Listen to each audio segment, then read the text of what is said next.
Dans cette vidéo, je vais vous dévoiler des secrets d'experts pour optimiser votre financement, alléger votre crédit et rendre heureux votre portefeuille. Alors accrochez votre ceinture, on va voir ça tout de suite.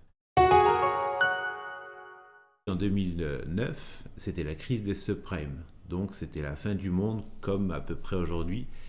Et en fait, le bon plan n'était pas d'acheter, de construire ou quoi que ce soit, les taux étaient hauts.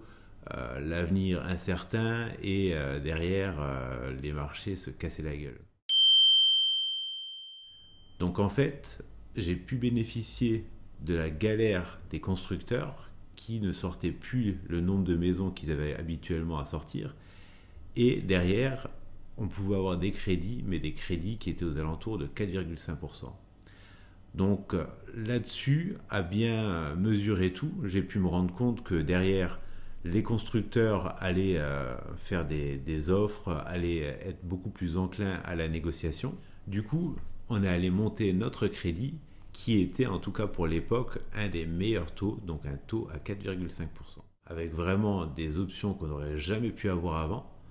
Et du coup, ça m'a permis d'avoir une maison pour 200 000 euros beaucoup plus qualitative que ce qu'on aurait pu avoir quelques années avant avec des taux plus bas. Ça, c'était 2009. Arrivé aux alentours de 2012, les marchés commençaient à se reprendre, les taux commençaient à descendre, à être beaucoup plus intéressants. Donc, moyennant 500 euros, je suis allé trouver mon banquier pour renégocier mon crédit et avoir un taux à 1% plus bas. Donc en fait, 1% plus bas sur le montant du crédit que j'avais, ça représentait à peu près 30 000 euros.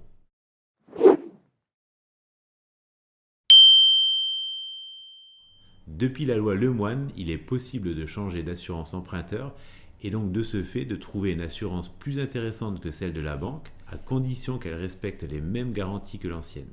Vous pouvez signifier à votre banque que vous voulez changer d'assurance emprunteur.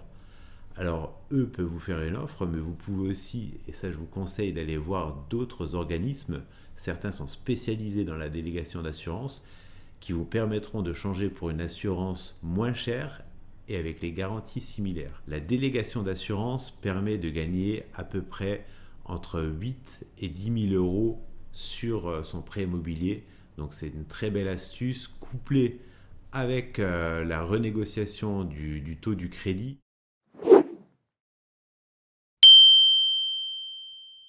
Passer par un courtier en prêt immobilier.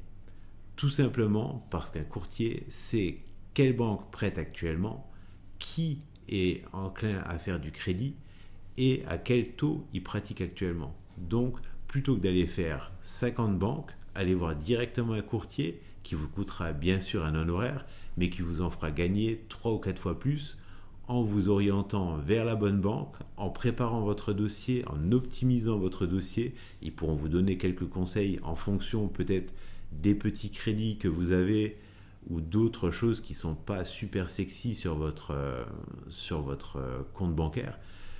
Et en fonction de ça, améliorer votre scoring bancaire pour permettre de vous donner toutes les opportunités pour être le mieux placé, en tout cas au niveau des banques, et pour vous décrocher le meilleur taux avec le meilleur financement.